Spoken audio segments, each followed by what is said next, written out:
Hello and welcome to a review of set 76919, the 2023 McLaren Formula 1 car. If you're new, please make sure to subscribe. This set was first released March 1st, 2024 and retailed for £21 or $25, I believe, which is a slight increase on last year's sets, which were £20 and $23, I want to say, but I'm not 100% sure. So starting off with the front of the box, you have the Lego logo, the Speed Champions logo, the McLaren logo and a render of the set, which look absolutely fabulous. They have nailed this set in terms of detail, in my opinion, and we'll get more into that later on. You do also have the age range, the set number and the set name, and on the American box you will also have the piece count. So on the back of the box you have a render of the car from behind, which just shows off more the detail, a render of the cockpit along with the actual car, which is really cool to see. And in order to get into this set, it is going to be a thumb tab, so let's get in and see what's inside. So inside of the set you get 3 bags of Lego. You get the little car base plate, which obviously is too big to fit inside one of those. You get a sticker sheet, which you do get a lot of stickers in Speed Champions, but I think it does pay off with the sheer amount of detail, and you can't print that many pieces for a small set, along with the instruction manual with your QR code. And inside the instruction manual you do have that little progress bar along the bottom, which is a really cool little feature and one is much needed in Lego. So I'm going to get this built up and I'll catch you in a second. So the set is now all built up. It does come with a minifigure who does also come with a hairpiece, which I think is the orange one. I've just got 2 down here. I'm not sure which one I placed them down, so I think it's the orange one. If not, it's this brown one. It looked quite good, and it does really add to the minifigure just having the helmet and the hair as well, so when you take the helmet off they're not just bald.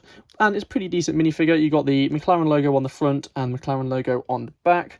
Not too much on the legs. You got a little bit down here, which just really quite good how it just continues all the way down. No side printing or foot printing, but it's a pretty good basic Speed Champions minifigure nonetheless. So moving on to the car, it's really quite cool how they've managed to get all these angles in. I'll get more into that in a second. So starting off at the front, you got it's really quite clever how they managed to do this. I think it should just clip off. No, it doesn't.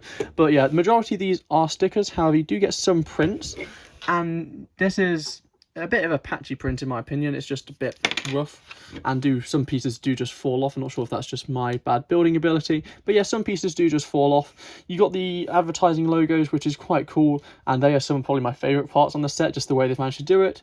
And it's really just a general quite good angle at the front. It does have a slight bit of wobble. Not sure how well that's going to come across on camera because it's not fully fixed in, but yeah, it's a bit of improvement can be done there.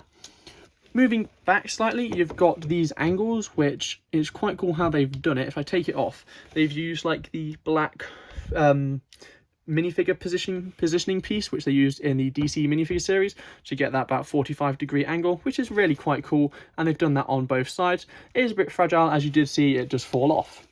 They have also used these bucket handles here, which quite a good use of part there. Does really add that extra, it just fills in that gap and adds that extra little bit of detail. Moving on back a bit with the halo, they have used a tube piece. Unlike on the Technic one, they've used the flexi bit. It's used the rather stiff tube. It does just go up and down so you can get your minifigure in quite easily, and it does then slot under this piece at the front here, which is just another one of those minifigure posable pieces, and that clips in there quite easily to some degree. You do need to line it up properly, and it is fiddly nonetheless. Moving on back, you have the stickers on the side. So majority of these are stickers, and just as I held it, the front bit fell off. It's a bit fragile. You can actually see a bit more how it's connected. It's just studs underneath, and it's pretty basic, but it is a bit fragile if you don't hold it properly, and it was just how I was holding it. But moving back here, these are all stickers. The way they managed to do this is quite cool. A lot of slanted pieces to get the right angles. More stickers down the sides are here. This piece here is an interesting one because it's printed, but you then still have to put a sticker on top. Why not just print all of it?